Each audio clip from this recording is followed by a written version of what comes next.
Yes, we're back again with the post-match show.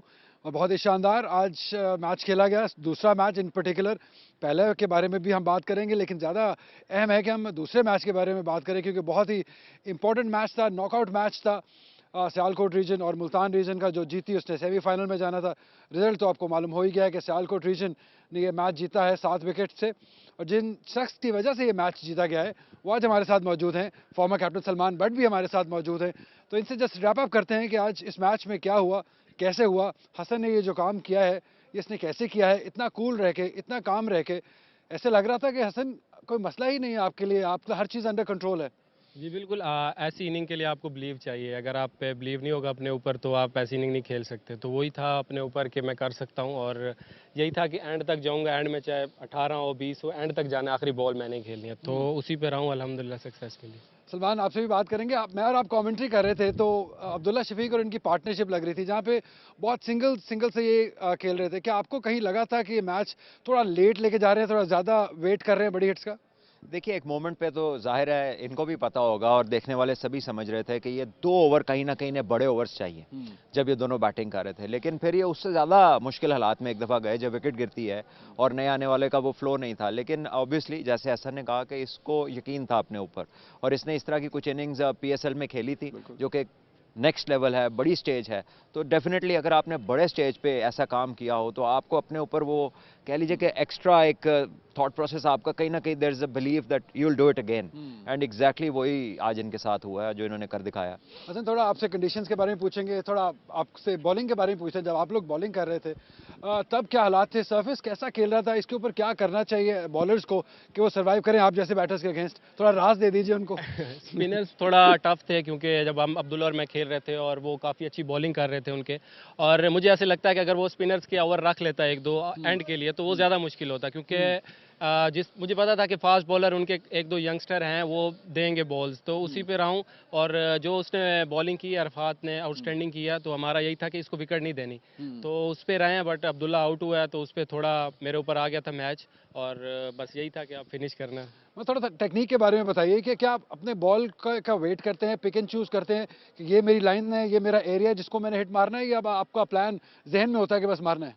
देखें, जब इस कंडीशन में आप आते हैं, आपको हर ओवर में 4 छक्के 3 छक्के चाहिए, तो आप पिक एंड चूज़ नहीं कर सकते। आपको एक पहले ही माइंड में होती है कि ये 2 बॉल्स कर सकता है। तो मैं जब भी बैटिंग करता हूँ तो मेरे माइंड में 2-3 बॉल्स होती हैं कि यहाँ पे कर सकते हो, और जब दिन अच्छा हो तो वो ज़्यादा वहाँ पे हो जाती हैं, तो उसमें सक्सेस मिल जाती है। सलमान, थोड़ा हम इनकी बॉलिंग के बारे में बात करेंगे, क्योंकि हमने देखा है कि मुल्तान ने रेगुलरली 200 किए, 3 मैचेस में उन्होंने 200 किए, तो उनको रिस्ट्रिक्ट करना 160 पे जिस तरीके से नया बॉल किया मोहम्मद अली ने इन पर्टिकुलर जैसे बॉल किया, वेरी इंप्रेसिव। तो आपको कैसा लगा इनकी बॉलिंग परफॉर्मेंस सियालकोट की?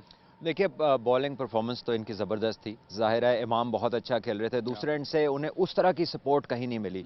और एक मोमेंट ज़रूर ऐसा आया था जहाँ पर बिस्मिल्लाह खान और इमाम की पार्टनरशिप थी, वो बड़ी डेंजरस थी। आई थिंक कि वो थोड़ा जल्दी आउट हुए और कट्ठे आगे पीछे आउट हुए। अगर उनमें से एक आखिर तक खेलता शायद ये 25 रन और बना पाती ये टीम। लेकिन not to be, credit to the bowling. और आई थिंक इनके बॉलिंग चेंजेस बड़े अच्छे थे। इन्होंने फील्डिंग में भी बैक किया और फास्ट बॉलर्स ने डिलीवर किया। और दूसरा, ये खासे फराखदिल हैं, उन्होंने अपना ही इलाज बता दिया है कि क्या लगा होता तो मैं क्या करता। लेकिन उन्होंने ये भी कह दिया कि मेरा दिन होगा तो फिर कोई भी किसी का भी बचना मुश्किल है। आखिरी 5 ओवर्स में सिर्फ 28 रन दिए सियालकोट ने और 6 विकेट्स भी हासिल की। विकेट्स गिरते चले गए, लेकिन वहाँ पे शोएब अख्तर को भी क्रेडिट देना होगा। उन्होंने जैसी डेथ बॉलिंग की, आई थिंक वो भी फिनोमिनल था सियालकोट के लिए। देखिए, जो आखिरी ओवर्स की इकोनॉमी है ना, ये डायरेक्टली रिलेटेड है विकेट्स के साथ। विकेट्स गिरती हैं तो 5 में 28 हो सकता है, ये नहीं हो सकता कि विकेट भी ना गिरे और 5 में 28 हो आखिरी 5 में। सो विकेटें जो है लेना ये की है किसी भी बॉलिंग साइड के लिए। किसी बैटिंग टीम को अगर रोकना है, यहाँ पर इन दिस केस अगर हसन आउट हो जाते तो शायद बात वो ना रहती जो आखिर में हो गई। सो विकेटें जो है ये की है। और मैं इस बात से हैरान हूँ कि बहुत सारे बॉलर्स एक कह लें कि एक टेम्पलेट सा बन गया कि आपने ऑफ स्टंप से बाहर यॉर्कर्स करने हैं, वो एक सेट फील्ड पैटर्न लेनी है। ना वो खुद कुछ अलहदा सोच रहे हैं, ना वो बैटर को इनकरेज कर रहे हैं या उसको किसी सिचुएशन में डाल रहे हैं कि वो कुछ नया सोचे। हर मैच में आगाज़ में और अख्ताम में एक जैसा फील्डिंग पैटर्न है और एक जैसी बॉलिंग हम सभी टीमों की तरफ से देख रहे हैं। एंड आई थिंक ये वो चीज़ है जहाँ पे कैप्टन्स को, बॉलर्स को कुछ चेंज करने की ज़रूरत है। अगर 4 ओवर में, 3 ओवर में 50 रन चाहिए थे इनको, तो आपने जो पहले 3 चौके या छक्के खाने हैं वो विकेटों में चांस तो लें आउट करने का। अगर आप करेंगे ऑफ स्टंप से बाहर पूरी हिट छक्का और एज चौका, तो ऐसी बॉलिंग का कोई फायदा नहीं है। चलिए, काफ़ी देर हो गई है, शहरी का भी टाइम होने वाला है सलमान। शुक्र है आपको याद आ गया। एक प्रेडिक्शन कल के बारे में, पहला मैच सियालकोट और कराची वाइट्स के दरमियान खेला जाएगा, प्रेडिक्शन आपकी? देखिए प्रोडिक्शन तो नहीं है, एनालाइज कर सकते हैं। आई थिंक सियालकोट जिस तरह का प्रेशर गेम जीती है, आई थिंक मोमेंटम जो है वो ये कैरी कर रहे हैं। Karachi on the other hand have been out of action, वो पिछले कुछ दिन से मैच नहीं खेले, सो ये थोड़ा एज है। ऑन द गो जो एक टीम होती है उसके पास एक टेम्पो बना होता है, तो that rhythm can be dangerous. आपसे तो प्रेडिक्शन लेने का फायदा ही नहीं है, क्योंकि आपकी तो प्रेडिक्शन एक ही होने वाली है। जी बिल्कुल। क्या ऐसी परफॉर्मेंस कल भी एक्सपेक्ट करें आपसे? जी बिल्कुल, हम एज ए नॉर्मल गेम समझ के खेलेंगे और प्लान करके आएंगे इंशाल्लाह। नया दिन है, नई गेम होगी इंशाल्लाह, कोशिश करेंगे कि ऐसे ही खेलें। कल मैच से पहले फिर आपका प्लान पूछेंगे। राइट, आपने हमारे दोनों जो गेस्ट हैं उनकी बातें सुनी, तो ये आज का दिन यहाँ पे सम अप करते हैं। कल पहला मैच खेला जाएगा, पहला सेमीफाइनल खेला जाएगा। इनफैक्ट सियालकोट रीजन का मैच होगा कराची वाइट्स के साथ, बहुत ही शानदार ये मैच हम एक्सपेक्ट कर रहे हैं। और दूसरा मैच खेला जाएगा, दूसरा सेमीफाइनल एबटाबाद के इधर का मैच होगा लाहौर वाइट्स के साथ। दोनों ही बहुत ही शानदार मैच हैं। हम उम्मीद करेंगे कि वेदर क्लियर रहे और हम अच्छी क्रिकेट देख सकें। तो अब से मुलाकात होगी कल। अपना बहुत ख्याल रखिए। अल्लाह हाफ़िज़।